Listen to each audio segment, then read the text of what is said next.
ওনারা কেনাসন বেগুন গমাসন নে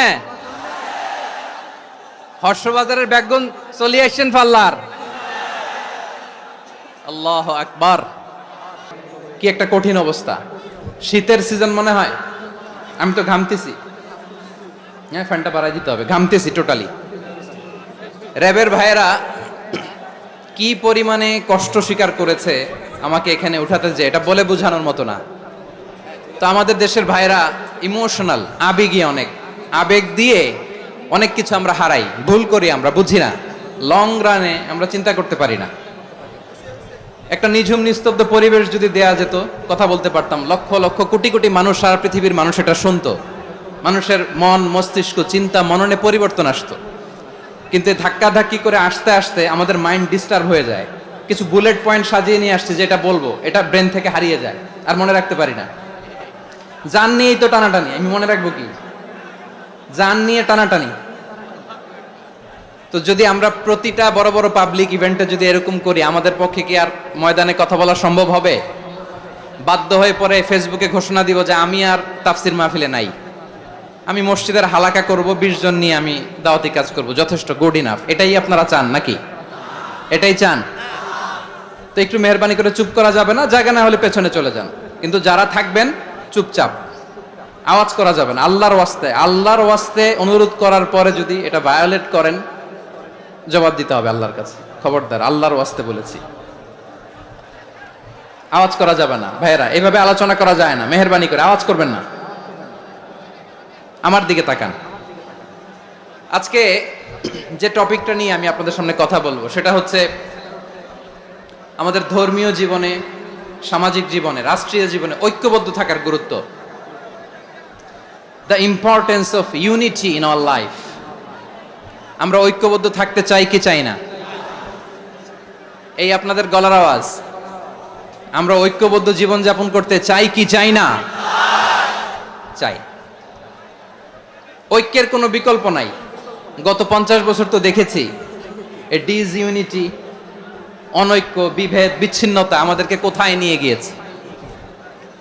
এই যে দেখেন, কিছুদিন আগে আমাদের বর্তমান নেতা ডক্টর ইউনূস, উনি সব রাজনৈতিক নেতৃবৃন্দদেরকে ডেকেছেন একটা ইস্যুকে কেন্দ্র করে। তার মানে গোটা বাংলাদেশ এক হয়ে গিয়েছে। আমরা সবাই উদ্বেলিত হয়েছি, উচ্ছ্বসিত হয়েছি, ঠিক কিনা বলেন?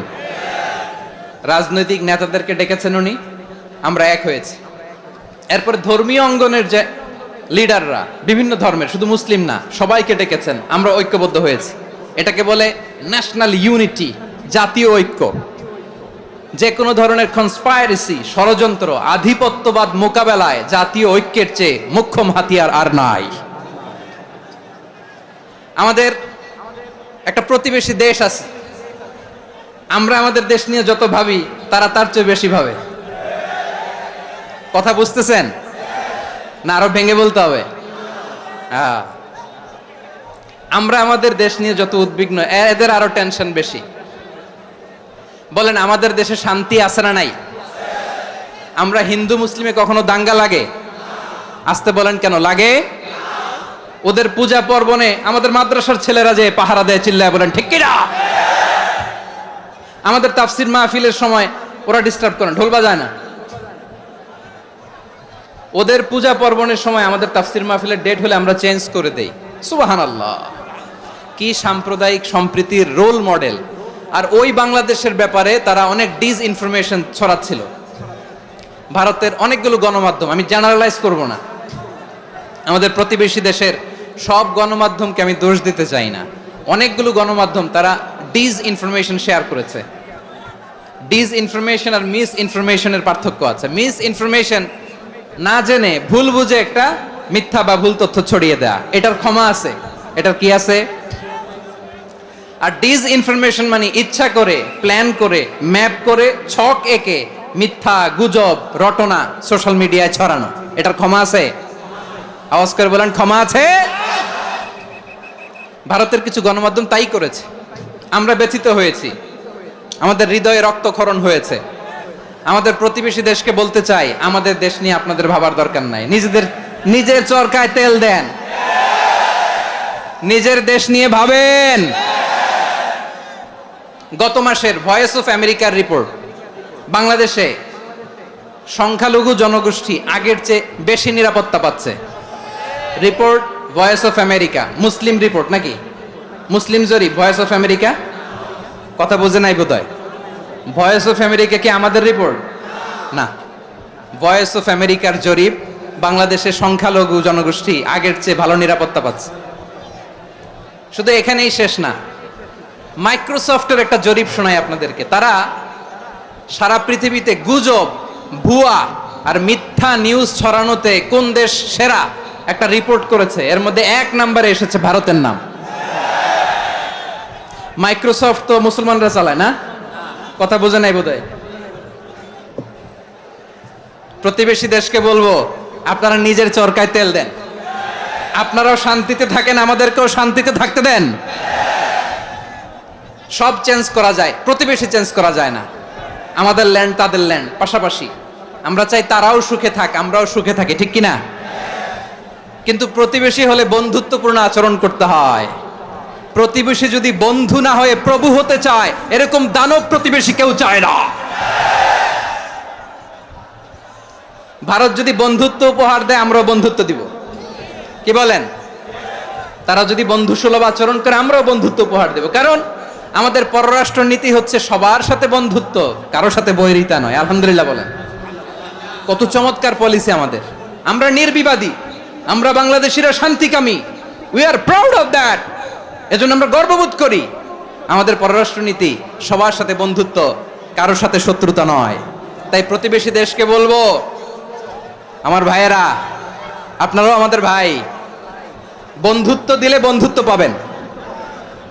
বন্ধুত্ব ইজ ওয়েলকাম, দাদাগিরি নয়। বন্ধুত্ব ওয়েলকাম, দাদাগিরি নয়। Loud and clear. ভারত যদি বন্ধুত্ব দেখায়, বন্ধুত্ব পাবে। কিন্তু ভারত যদি বাংলাদেশে আধিপত্যবাদ বিস্তার করতে চায়, বাংলাদেশের 18 কোটি জনগণ সেটা রুখে দেবে। ভারত যদি গৌর গোবিন্দের ভূমিকায় নামতে চায়, দেশের 18 কোটি মুসলমান শাহজালালের ভূমিকায় নামবে।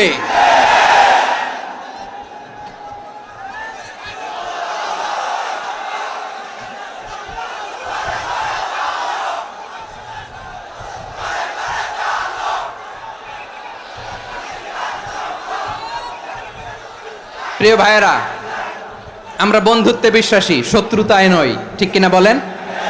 আল্লাহ আমাদেরকে বোঝার তৌফিক দান করুক। তাহলে এই যে তারা বলেছে এদেশে সংখ্যালঘুরা কষ্টে আছে, দুঃখে আছে, এটা কি ঠিক? বলেন, এটা কি ঠিক? না, তারা ডিস ইনফরমেশন শেয়ার করেছে, এটা ঠিক নয়।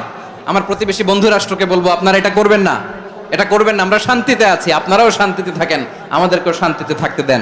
এই যে চিটাগাংয়ের অ্যাডভোকেট আলিফ হত্যাকাণ্ডে গোটা বাংলাদেশ আমরা ধৈর্যের পরাকাষ্ঠা দেখিয়েছে, চিল্লায় বলেন ঠিক কিনা?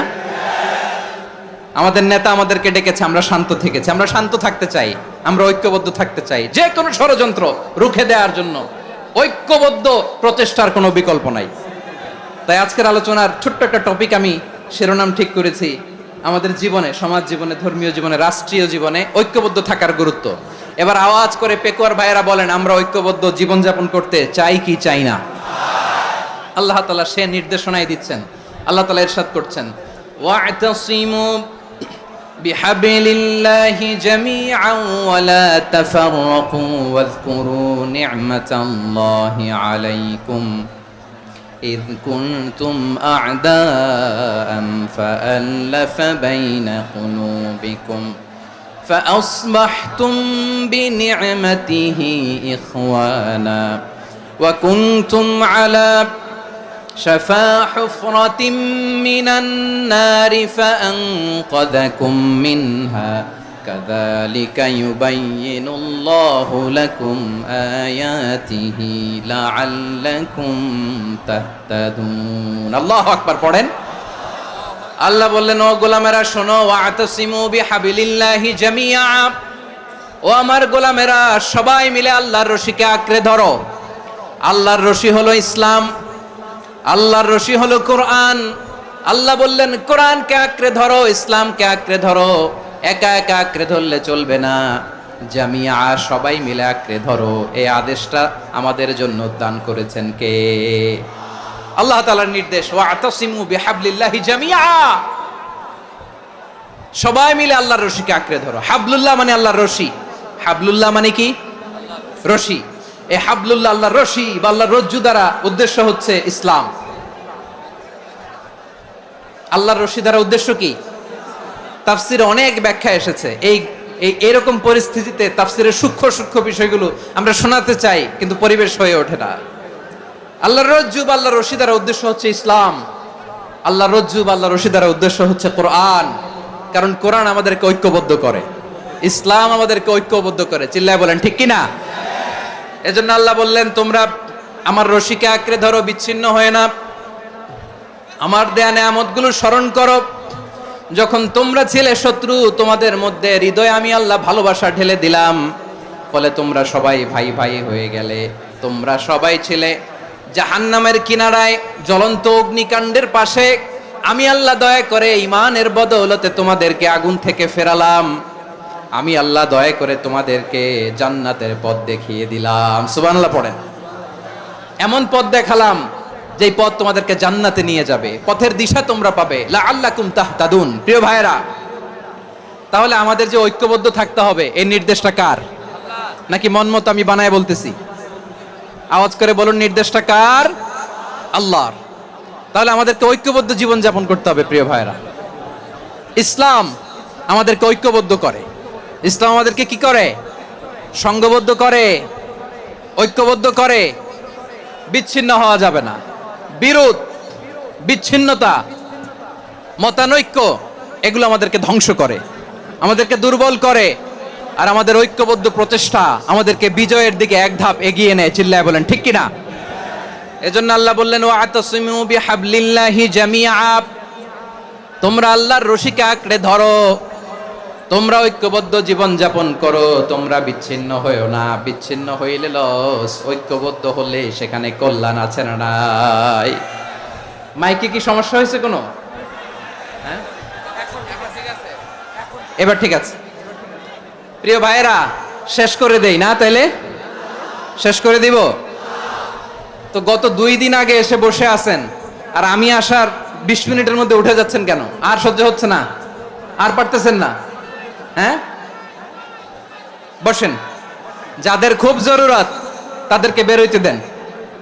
অনেকে সকাল থেকে বসে আছে, ওয়াশরুমে যেতে হবে, সারাদিন কিছু খায় নাই, পাগলের মতো বসে আছে। আমি জানি, সব রিপোর্ট আছে আমার কাছে। মেহেরবানি করে বিশৃঙ্খলা করবেন না, আল্লাহর ওয়াস্তে, আল্লাহর ওয়াস্তে। যাদের কষ্ট হচ্ছে বের হয়ে যান। আরো কয়েক মিনিট কথা বলে আমরা শেষ করব। আল্লাহর ওয়াস্তে, আল্লাহর ওয়াস্তে বলার পরেও এরকম